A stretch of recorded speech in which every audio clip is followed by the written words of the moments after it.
Unfortunately, we do have two short videos in a row. We're going to be talking about the upcoming Jump Force patch. It's not too far away. In fact, it should be out in the next 24 hours. The patch notes have been officially revealed, and they've been revealed for some time, but I did want to wait until we were a little bit closer to the release of the patch before I made my video. That way, when you see my video, the patch is right around the corner. First of all, I should mention there is no rematch button in these patch notes, so that kind of sucks. We are now halfway through April and there is still no rematch button in Jump Force. At least according to these patch notes, it's entirely possible that it is in the patch, but not in the patch notes, although I highly doubt that. Another notable thing missing from these patch notes is balance changes. There are absolutely no character changes in this upcoming patch, or at least if there are any character changes, Spike Chunsoft doesn't think they are big enough to mention here in the patch notes. So if there are any changes, it's going to be simple stuff,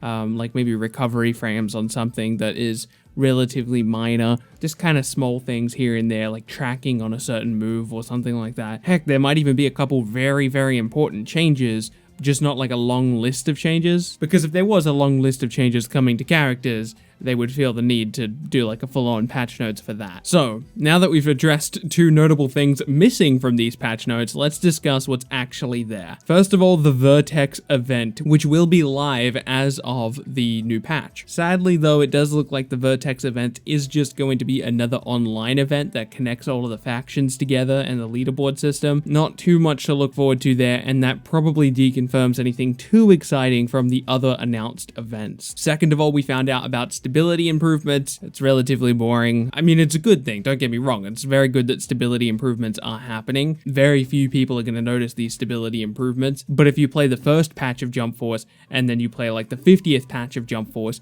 you will notice a pretty substantial difference when it comes to stability. But from patch to patch, it's not super exciting. We also found out that there will be additional costume items coming to the shop, and don't worry, I'll definitely do a video on those costume items, pointing out the references and all of the goodies, but we're gonna have to wait for those to actually come out before I can do a video on them. They were pretty vague about this next one, but they did mention that there will be additional punishments for people who disconnect in the middle of matches. Again, they were super vague, it's impossible to tell exactly what that means. I would imagine maybe you won't be able to queue for ranked matches or something like that for a certain period of time. I don't know, we're gonna have to wait and see. Or maybe you're gonna match up with other people who disconnect frequently. That's something that other games do as well. And finally, the most exciting piece of information out of these patch notes, at least in my opinion, is the clan counter will be added to the game, meaning that clans are officially going to be live. We have no idea about what the functionality of clans are going to be. There's been a bunch of data mined information on clans. Some people have said that it has something to do with a potential raid system, and that'd be really awesome if it does. But the fact that they don't mention that in these particular patch notes, I'm going to assume that any super awesome clan features probably aren't coming with this patch, but we will get the basis of the clan feature. So you actually be able to create a clan, meet up with people, well, not necessarily meet up with people, but recruit people to your clan.